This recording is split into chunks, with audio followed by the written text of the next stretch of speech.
Hello there. It's time for Most Things Kenobi. Shouldn't it be All Things Kenobi?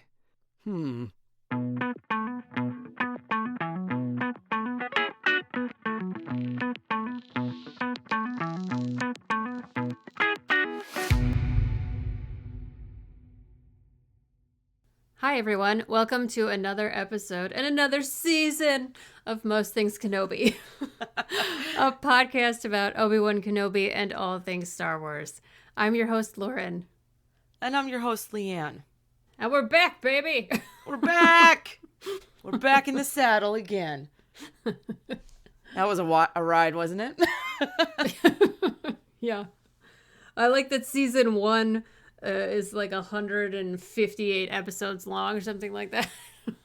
Well, you know, it took life jerking us around just enough to bring us to a new season and the start of several new seasons. I think we're going to go in the route of having seasons now, so that you know, when things crop up, we can just go ahead and take that break for our mental sanity. Yes, we've been going hard for years, actually. Once a week, every week for more than 2 years, right? Yeah. So I think we've earned a new structure, one that's a little more maintainable at this point. I think so. I think burnout is a real thing, and I think it would service us and our fans and listeners that we stay consistent but manageable, so that we can stay consistent. And then if stuff does come up like it did, you know, and where we have to just compartmentalize and let life happen, then it's not so much of a hard stop. Yeah. And for that, I would like to say thank you to everyone for your unending patience and kindness through all of this. You're more than wonderful. There are no words. There really aren't. Yeah. We've had a lot of messages saying, take your time. We'll be here when you come back. Like, it was really, I'm not surprised because our fans are the best ever. Yes. But it was still really, it really touched my heart that people were so kind and so supportive and stuck with us through a big spell of inconsistency followed by silence. It really did make a difference, though. We're back and we feel strong. We feel good. We're in a good spot. Life has dealt us some blows. Not all of them are resolved, but we're in a position where we can at least come back to the thing that we love and that has always been there for us through everything. And that's Star Wars and our friendship. Yes. That to me is like, just we've FaceTimed a few times for fun just in the last few weeks, and it's felt so before the podcast, you know, when we were just like hanging out as friends. Yes. Yeah. Yeah, it's been nice to reconnect that way. I mean, it's great that podcast is an excuse to hang out, but it's nice also to have our friendship and not just Star Wars. But I will say that with all this horrible that's been going on in my regular life, I have actually resorted back to using Star Wars as like a comfort show, you know? Yeah. Yeah, I mean, it's always there. I mean, maybe we should do an episode on why Star Wars is there for us. Remember how we did it and polled everybody? We talked about it a little bit, but holy we had to lean on it. Yeah, it's been a refresher this year. 2024 has been a year of stress, that's for sure. Yeah. We're hoping that smoother waters are ahead. We're planning to do episodes every other week moving forward, just so that we have day jobs and we have busy lives, and this will just make it easier for us to do both. Have a little balance, right? Which is what we're going to talk about with Qui-Gon Jinn. Thank you. Yes. Oh, God, I love him. We need him. So we'll do every other week, and then we will break down into seasons where we're going to take maybe a month off here and there as we decide. We haven't decided like what that schedule will be, but we're going to need breaks. That's just life. So I would love to do this as a full-time job, but that's just not been possible. No. So, yeah. No, I agree, but it is a bright spot because I get to hang out with you and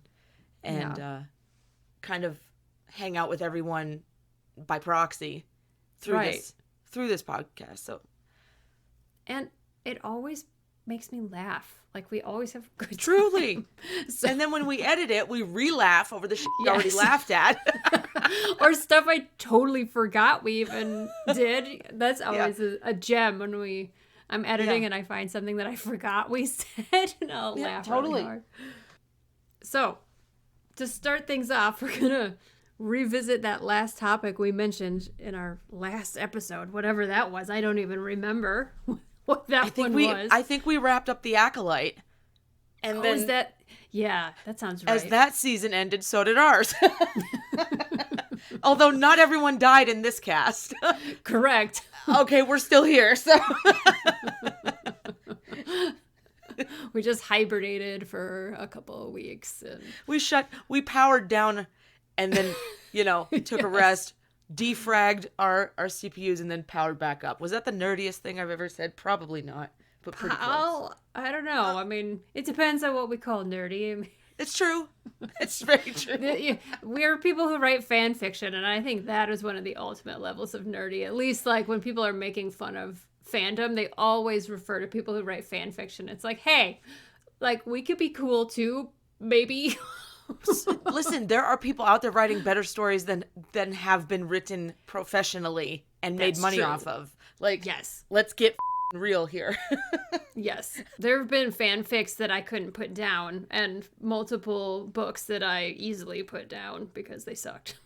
Every single script, I feel, is technically fanfic. It's just they get paid. Nowadays, yeah, seriously. It's really true, I think.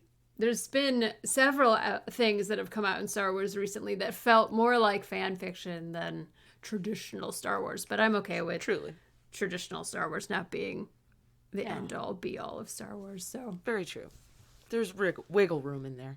Yes, absolutely. But yeah, anyway, Acolyte was the last thing we talked about. That's well over and done. So yeah. I kind of like that we're starting this new season with, like, an off-the-wall topic, which I believe is what we referred to this as at the end of our last episode, because it's kind of one of those fun, just weird topics where we get to explore the characters, but as things such as mythological creatures and characters, and that's what we're doing today, which is the Greek version of the gods and goddesses and mythological characters. Yes. And you're going to have to remind me. We agreed to just write a list of what we thought, right? And then we're going to compare who's on our list and what we think. Yes. Okay. Yes. I think we didn't even make a list of our, like, who we were going to talk about. Mine is totally based off of Edith Hamilton's mythology. And I just went through her list in her book, which were, like, the major gods and goddesses. Not, like, she does have minor ones in there, but I didn't bother to go that deep. So... Well, I just went down through Wikipedia. At first, I went through Britannica's list, and then I compared it to Wikipedia's. And depending on who's writing it, there's a different style of how they describe these immortal Greek god and goddesses. So I just said, okay, because there's too much variety, I'll just stick with Wikipedia and go with that. And I went down through the list of the ones that I thought were characters in Star Wars, and if there were any that I couldn't identify or had trouble, I just left them off my list. Okay. Well, you call out yours, and then I'll see if I have it on my list, and I'll tell you my choice. And if I don't, then whatever. Okay. How's that sound? This is how we roll. This is. And then, if there's one on my list that you didn't, then I'll bring it up, and vice versa. So awesome. That works. Cool. You following us, people? We did not consult each other prior to today on who we have on our list and what we think. So bear with us. All right. So we'll start with Zeus. Yeah. And the description I have. Yes. The most important Titan, Cronus, which is Latin Saturn. Yep. Okay. He ruled over all the other Titans until his son Zeus dethroned him and seized the power for himself. So I think that Zeus is Palpatine and Cronus was Darth Pelagius. Oh, God. Okay. Okay. So Zeus is like the supreme ruler. His power was greater than all of the other divinities together. But sometimes there's references to fate, the mystical fate being stronger than Zeus, which to me was like the Force has more power than Palpatine. Yeah. Palpatine Sidious. Right. And then his weapon was the Thunderbolt, and like Sidious is lightning. Oh, I didn't even think of that. That's pretty good. That's pretty good. So that's what I started with. So what did you say for Zeus? Interesting. I didn't go off of any of what you just said. So my answer This is why I love us. I know. I went with Obi-Wan, and here's why. Oh, interesting. I know. Totally opposite of Palpatine. But if you base it off of Wikipedia's description, okay, he's the king of the gods, right? Ruler of Mount Olympus, god of the sky, weather, thunder, lightning, law, order, and justice. But they say he is depicted as a regal, mature man with a sturdy figure and dark beard. His usual attributes are the royal scepter and the lightning bolt. His sacred animals include the eagle and the bull. He overthrew Cronus and gained the sovereignty of heaven for himself. But of all of this, what struck me was regal, mature man with a sturdy figure and dark beard, law, order, and justice. And I said, that's Obi-Wan. And That's really, so interesting. From Obi-Wan came everything else that trickled down to what we know in Star Wars. Kind of like, Anakin was his Padawan. That goes down to Luke. That goes down to, okay, so like, he's law, order, and justice, man. That's what I think. Yes. And he's regal as so. He is. Everyone is very regal, and he's got a nice beard, so. And a sturdy figure. We always talk about the Dorito. It's true. We're very, very appreciative of that figure. The thing though, I don't know. Zeus is double-faced. Like he's known he's a rapist. Oh God, I didn't. Yeah, and he's definitely like he holds people to a very high standard while not maintaining that standard for himself. So that's Palpatine. Yeah, so like that's Palpatine, but like the good side of him is Obi-Wan for sure. The bad side is like who would Maul. 100%. Yes, because those two are forever intertwined. That totally works. You just put Maul and Obi-Wan back to back and you have Zeus. Oh God. Minus the crazy eyes, maybe. Oh Lord. Oh, that was a good way to start. Good That's on fun. You. All right, well, the next one on the list was Hera, which is Zeus's wife. Mm-hmm. I have Hera. This was hard for me because, according to Edith Hamilton, Hera was considered beautiful but viciously vindictive towards the women who had been with her husband, whether or not those women were coerced or raped. But she was also a protector of women and marriage and childbirth, so she had this like duality to her. So just nothing, in my opinion, like the Hera from Star Wars. But I picked Asajj, like Ventress, because she has that sense of justice and protection of people, like how she protected that girl who was being sold as like a marriage slave or whatever. But she's also really vicious and vindictive. So I don't know. That was kind of my weak choice, I felt like. I didn't have a good, strong idea of who I thought Hera was. I also had trouble because I have two and both of them have question marks next to their names in this list. And because of that difficulty between Queen of the Gods, Goddess of Women, Children, Heirs, Kings, Empires, blah, blah, blah, blah, blah. You could go immediately to Padme because she literally is the mother of all the kings and everyone that follows beyond, like right with Luke and Leia, and just she's a goddess, period. But she doesn't have that vindictive side. Although she's very strong and a fighter and she will protect her kind, whoever she's around. But I also thought that a good maternal figure, if we're going to go with that, is Andor's mother. Because she's real violent. She had it in her. What's her name? Marva. Marva, yeah. I just put Andor's mother because I couldn't remember it when I made the list. But I also thought, like, she has an undercurrent of, like, I will take you the down. And all the violence she incited at the end of Andor, even though she had passed on. So I was in between the two because they're kind of a good blend. And yeah, I like that a lot, actually.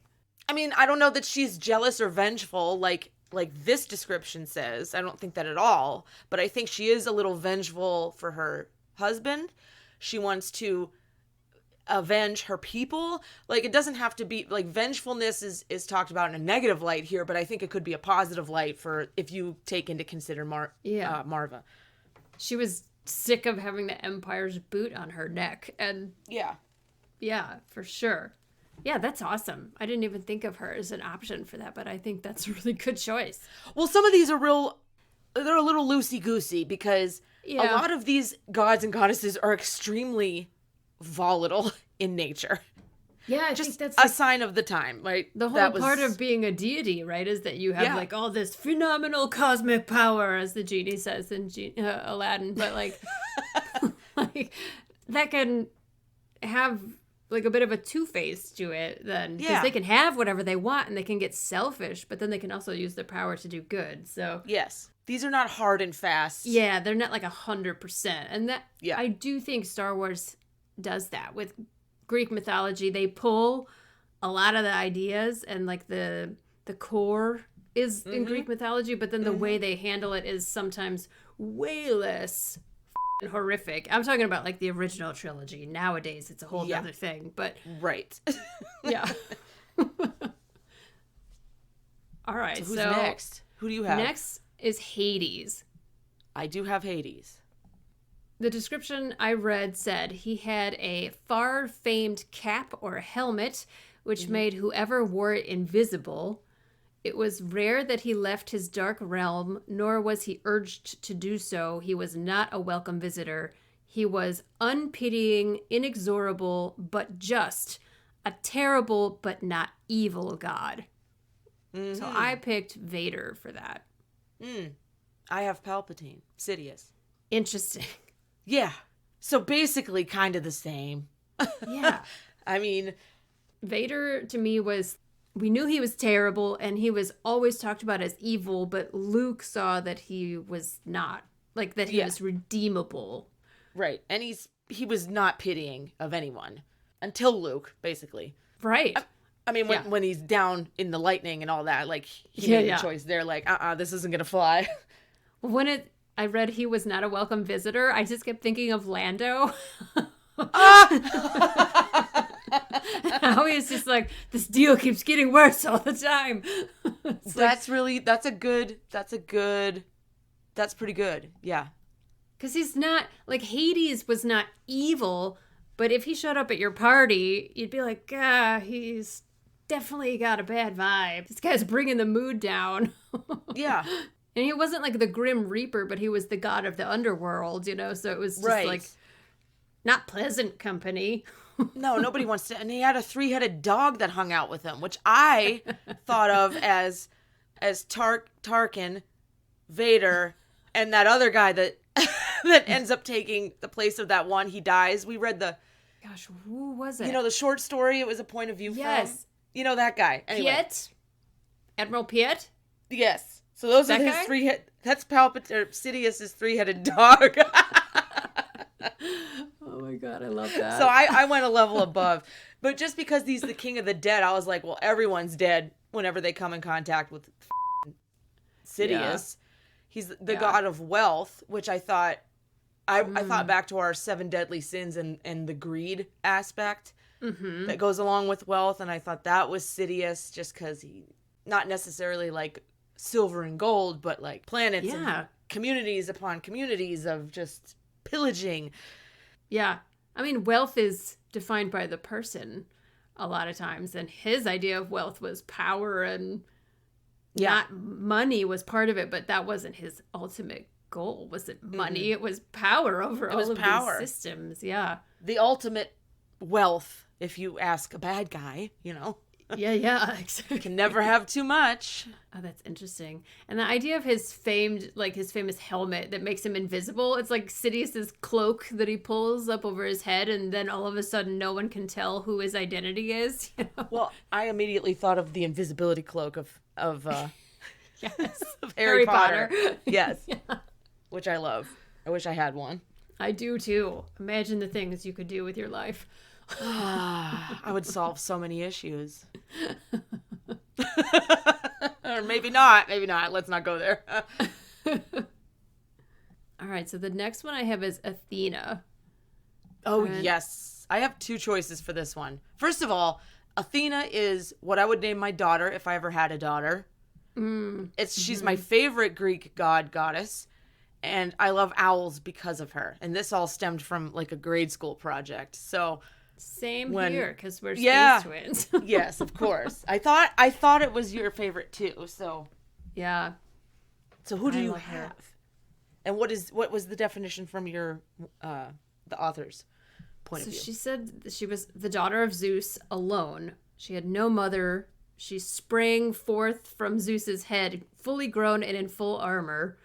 She is a fierce and ruthless battle goddess, or she is warlike only to defend the state. Like, it kind of depends on which version of her.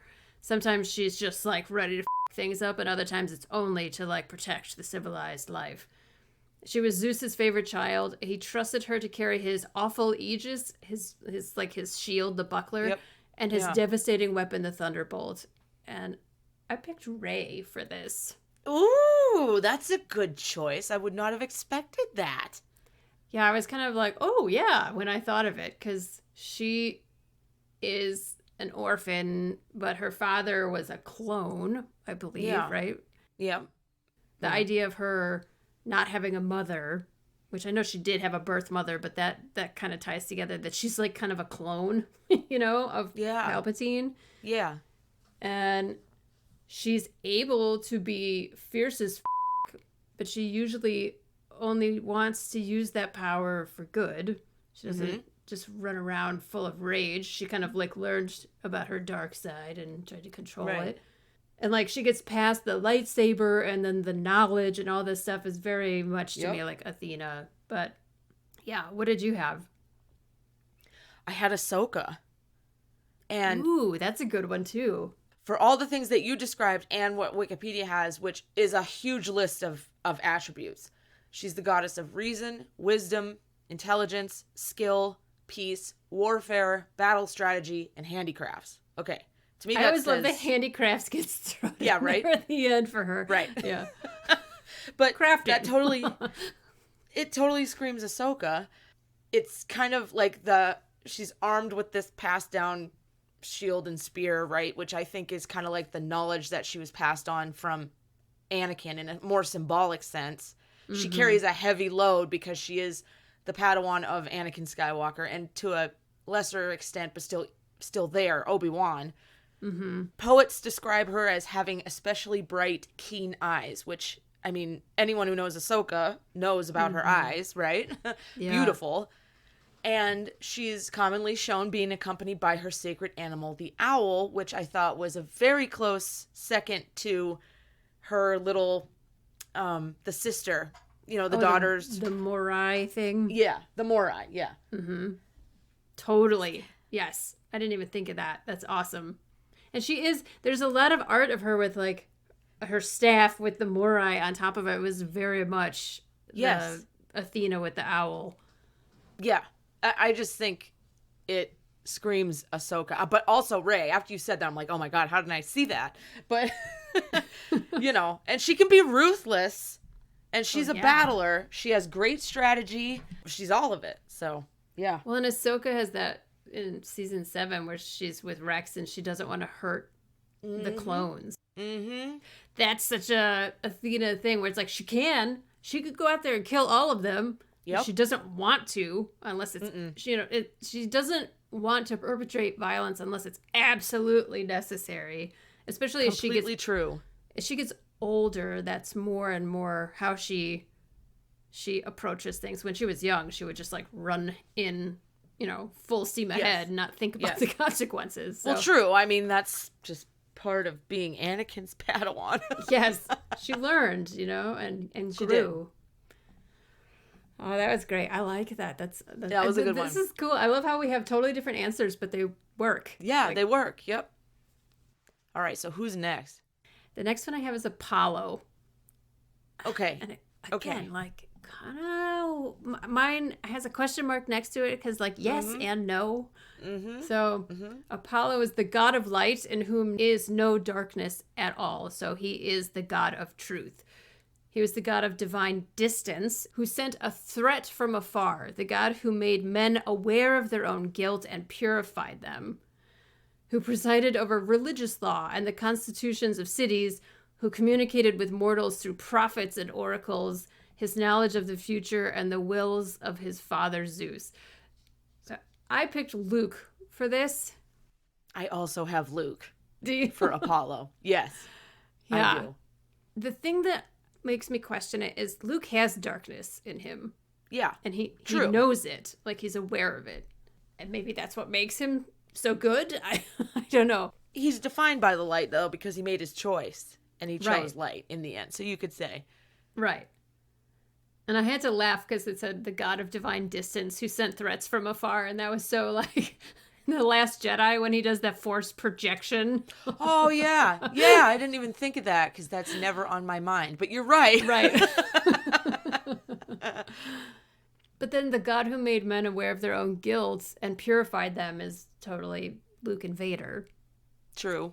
Very, So- very much so. Did you know he's a twin? Apollo has a twin? Yes, exactly. Okay, so there's that.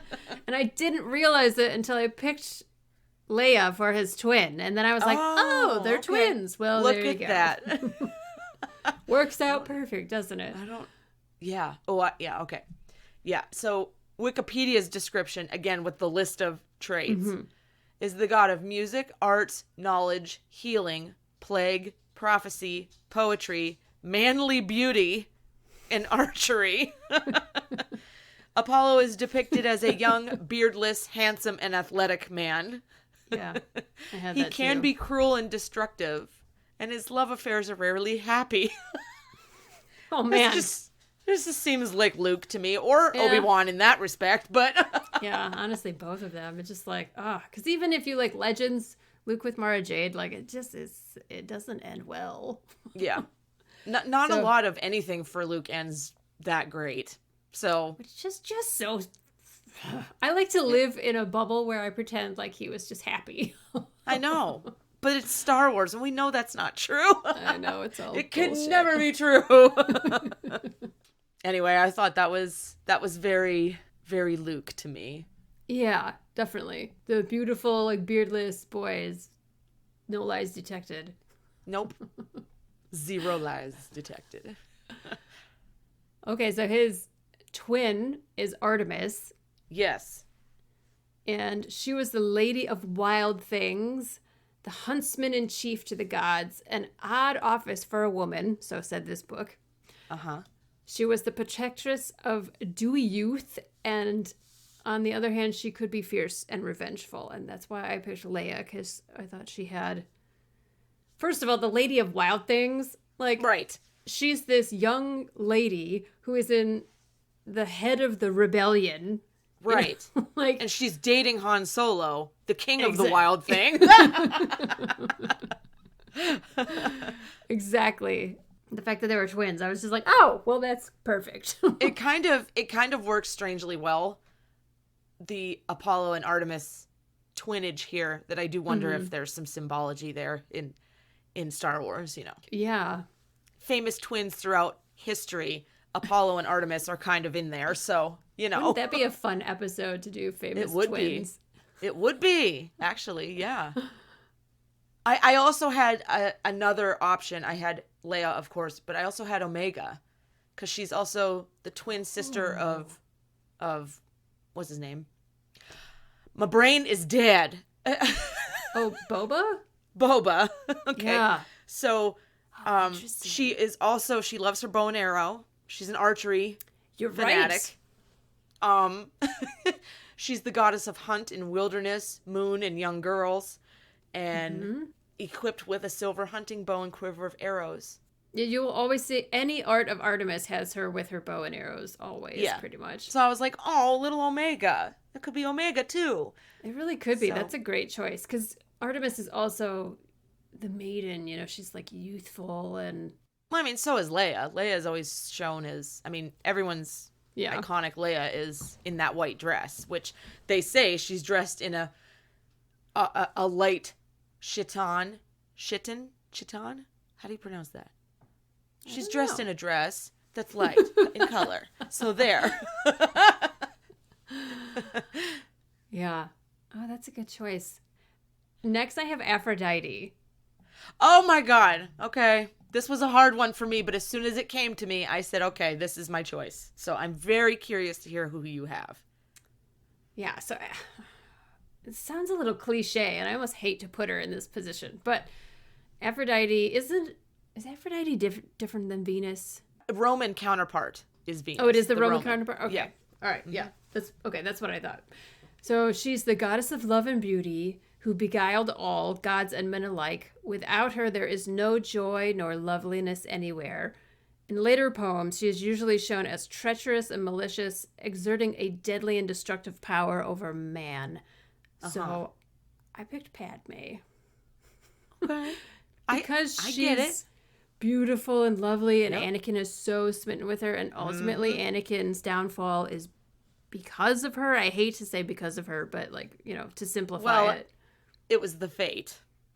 Yeah, like his obsession with her and yeah. So she is like the deadly destructive power in his life without meaning to be so. It just happens to be the way fate put their lives together. Totally. So that's what I picked, but I really struggled, honestly, to pick one. I'm curious who you chose. Please tell me you picked Cassian Andor. I didn't. I picked Cy Snoodles. And I'm not joking. That was not at all who I expected. I said, yep, this is it. This is exactly it. For everything that you said, it reaffirmed why I picked Cy Snoodles as Aphrodite. Honest to God. It And not only makes that, sense, honestly. doesn't it? Reread what you just told me and think of Cy, because she is it. Okay? In addition, she had many lovers. Okay? She's usually depicted as naked or semi-nude. Okay? Yes. She's destructive. Pleasure, love, desire. She came from the severed genitals of Uranus. I God. can see it. I know. She is she seduces man, beast, creature, everything in between. Yep, Cy end. is a better choice. I'm sorry for putting Padme where I put her, and I'm just going to let her... Listen, Padme is the obvious choice. To dig a little deeper into the fact that we have a semi-naked, odd-looking seducer of man and All creature, creatures, yeah. you get Cy. So Zero the Hutt didn't stand a chance. nope. And why would he? Look at her, okay? Yeah. She knows she's all lips. She is. And voice. And the sway of her hips when she's going up to that, oh, my little peaches, or whatever she says, and she goes up to that cage that he's in. She's a seducer. Come on. She is. She really is. She knows what she's got. She's not afraid to flaunt it. No, and I think she totally looks like she came from the severed genitals of Uranus. So. Yeah, I agree. Anyway. Padme definitely does not deserve that. No, So. Padme is the literal beauty, love, desire, pleasure. Cy is kind of the hot mess alternative. Yes, yeah. I love that. So there. I stand by my amazing. choice. I like it. It's good. It's high quality. All right, so the next one I have is Hermes. Oh, okay. Yeah, I have two for this because I couldn't decide. Okay. So he was graceful and swift in motion, had wings on his sandals and his helmet, and he was a master thief, shrewd and cunning. So I picked Han Solo.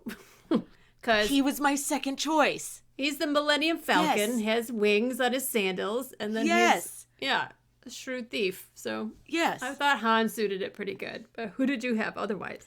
My other choice was Luthen Rail. Oh, nice. Yeah. Kind of the same lines of, Yes. Yeah. It is very similar. He's got this ship that has all these fancy... Oh, he can pilot that, like we saw. Woo! Yes. He's good. He's real tricky. But in this list from Wikipedia, it says he's the god of boundaries, travel, trade, communication, language, writing, cunning, and thieves. He was also responsible for protecting livestock and presided over the spheres associated with music, luck, deception, and fertility. So he was also a messenger of the gods, and he was depicted as either a handsome and athletic beardless youth, Han, or an older bearded man, Luthen. I mean, he had more facial hair, but yeah, it's just... Luthen wore a wig. We could call that his beard. That too. I mean, he could transform literally quite easily. Didn't he have like stubble? I'm picturing him with stubble and kind of more... He's more worn down. Yeah, he didn't have facial hair, but he was just old. Oh, maybe I'm just thinking of wrinkles. Sorry. But no offense, but like he's just older and more worn than the athletic beardless youth of Han Solo. But they're kind of the same. Yeah. They're good. They're doing good. Maybe not through the means, but they're essentially good. Yeah, so. Luthen really makes sense, especially with the description that you have. Because he's like watching over the livestock, but also can steal and be a thief. And well, the livestock is his group, is what I thought. Exactly. His like little cadre of... They're literally living in a stockade with sheep. Yeah. And he literally steals shit and resells it in his shop. Yeah, absolutely. But yeah, also Han, for sure, Han. Clearly, this is fun. The Edith Hamilton stuff was kind of like super condensed and doesn't have all the... Well, I liked them because they were quick, like 1, 2, 3, 4, 5 things. And I'm like, who does this fit? And then the more you get into it, the less it kind of fits. But that's why I thought I'd read them. Yeah, that's great. So the last one I have is Aries. This is one where I got some information from Wikipedia because I actually preferred the description of Mars, because I think the Mars version of Aries really fits Anakin very well. Yeah, I have Anakin as well. I mean, it makes sense, even with just the Aries description. So yeah, there's a few like really interesting tidbits about him, about Aries/Mars, that I think is why it fits Anakin so well. So he was viewed primarily as destructive and destabilizing. Yes. And he represented military power. So this is Anakin, not Vader. It's like... Correct. The Clone Wars is what I'm thinking of a lot. Yes. So he saw military power as a way to secure peace, which is very Revenge of the Sith. Mm-hmm. He had a love affair with Aphrodite. Not Psy. Not Psy Noodles, but... Right. Yeah. But Homer calls him murderous, blood-stained, the incarnate curse of mortals, and strangely a coward, yet he has the train of attendants, like a bunch of people following him, on the battlefield, which would inspire anyone with confidence. So I was thinking Ahsoka and Rex, and like the 501st following him into battle, and then everybody else is like, who is this reckless like, yeah. What is he doing?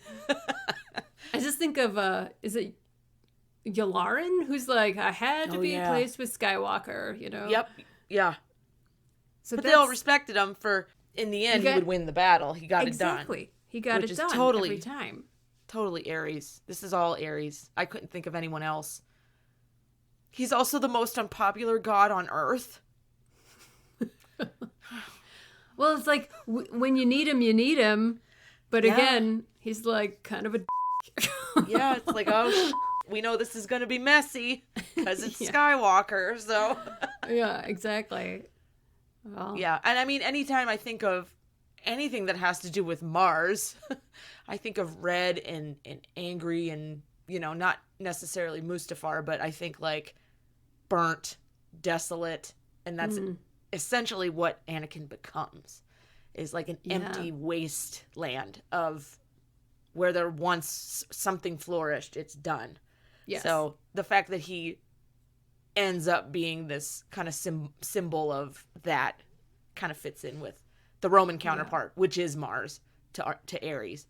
And I do think that this only takes Anakin's negative traits kind of into account. It's not all of Anakin. Obviously, he's got the other Right. side where he's very passionate and loving and like capable of deep feeling and affection. But like this is just for these purposes distilling him down into his worst traits and most difficult traits, and that is why I think he fits Mars. But totally.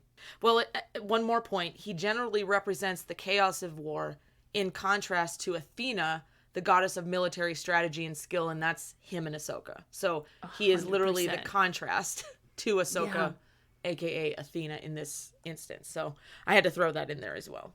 no, I think it's a great point. We see, how many times do we see by the end of Clone Wars where she's the one trying to like rein him in and being like, what the I mean, slow down. She learned everything that made her her from Anakin, but at the same time, she also learned what not to do from Anakin. And that's the best teacher, Yeah. is sometimes what goes unsaid, but you can interpret like, okay, I'm not going to be this way. I'm not going to do this. Yeah. At the same time that he's telling you what to do. So, Totally. yeah, it kind of, that's a perfect way to end this because it all comes back to that. So that was a fun list. I'm glad we did it this way. That was kind of a surprise each time. Yeah. I feel like I learned a lot. I feel like this is like when you'd go to class and you'd learn a bunch of fun stuff and you're just like, oh, that's really cool. Yeah. Yeah, I didn't remember a lot of these, and reading them back, I was like, oh, yeah.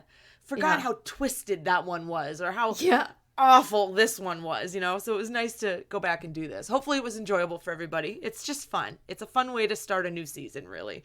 Yeah. I haven't read any of this stuff since college, so it was quite a trip to go back and like read the actual stuff. You know, we've talked about the mythology and the lore and all that in Star Wars, but like to actually go back and read it, it's really cool. It was fun. I'm glad we did this. Yes, I agree. It was your idea, so great idea. I love it. Oh, well, I forgot it was my idea, so there.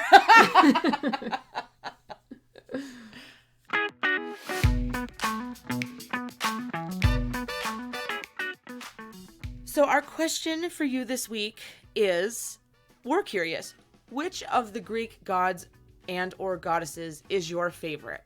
Was it on our list? And also, who do you think it fits in the Star Wars world?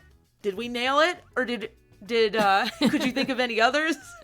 Do you agree with Psy Snoodles being Aphrodite-like? Or let us know. Hit us up on social media or send us an email through our website.